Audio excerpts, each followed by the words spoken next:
So you only have a couple games left. What are you looking for from your team in these final couple games? Is it fight and like who's still playing hard and everything? You know, we got 4 games, 4+1, and the biggest thing is that we just need to come out and play hard.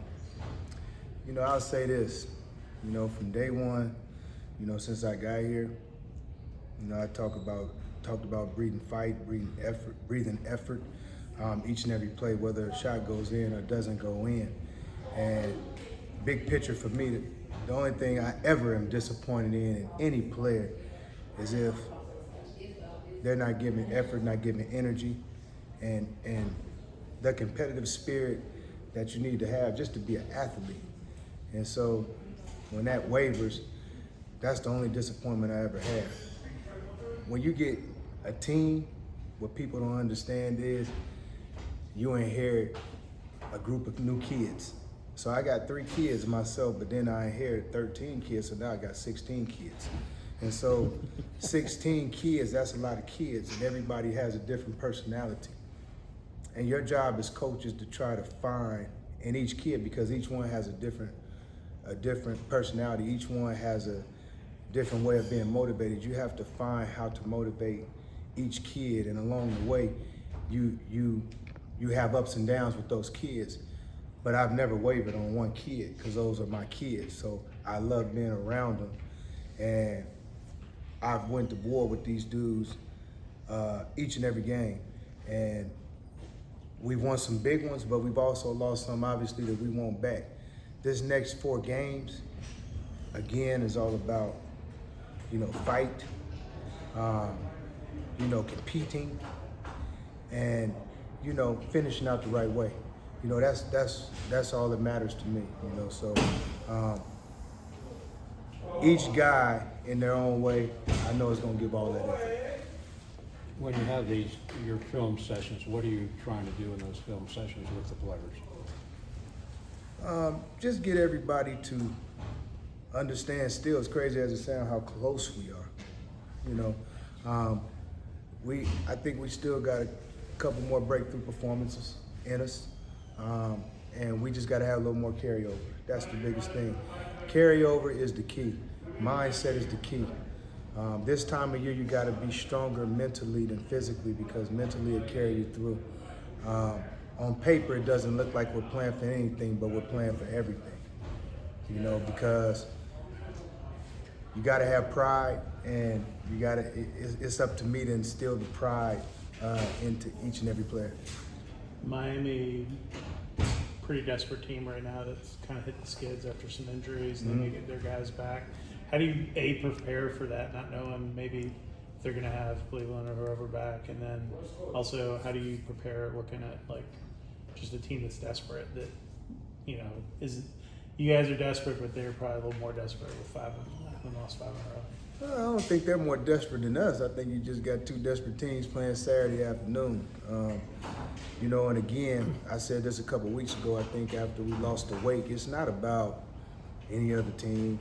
I think we've got to focus on us. I think the last week and a half, 2 weeks of the season, you know, it's more about, you know, what Georgia Tech is going to do. And so I'm more concerned about, again, our effort, our energy, and keeping guys motivated to do the right thing and to understand that we are playing for something each and every game. So this is a big game. We haven't played these guys this year, and we're playing them at their place. So regardless of where they're at this moment, they're a team that went to the Final Four last year. They do have a winning pedigree over there. So it's a challenge. But at the end of the day, the biggest challenge is going to be our mindset, and are we going to be prepared to walk into that arena and play for 40 minutes? You have 2 guys that are being redshirted this year. What are you looking from them in practice as far as their role in helping the team get better? Well, I think Soiree has done a great job of maximizing practices. He's gotten stronger. He's gotten better as a ball player, and I'm excited about seeing him next season. And with Lance, I mean, Lance's season, but there's only so much Lance can do. Lance is a guy that you wish you had now, but he's not here. You know, but I know that next year I'm having a guy like him I'm an older player who's been through a lot of things, seen a lot of things. You know, I know it's going to be big for us to have him on the court, but both of those guys have given us a lot in practice. Lance, you know, he's been able to play some one, you know, been able to handle the ball a little bit more. He's expressed that to me. He wants to handle the ball a little bit more, so he's been able to do that. But, you know, both guys have been great in practice.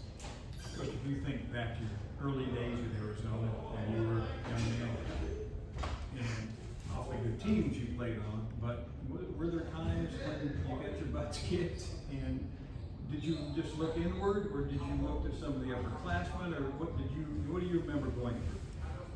I had really good role models, and you know, one of them was Sean Rooks. He's passed away, but he picked me up every day. He always asked me what I needed, and I never forget that.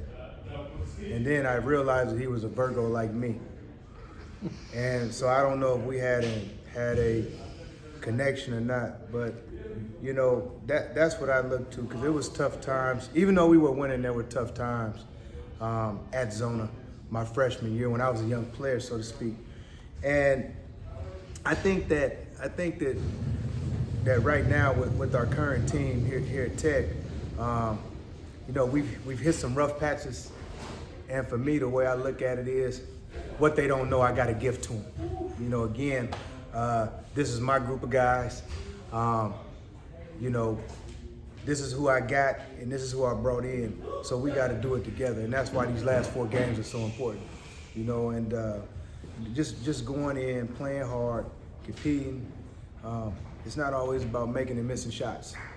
You know, once again, it's about competing. It's about playing hard. For me, I can live with that. That's a standard. And the thing that I'm trying to do is have each individual create a standard for themselves, because that's all I want to see. That's all I want to see moving forward. Because if we compete, we've proven that we can be in games.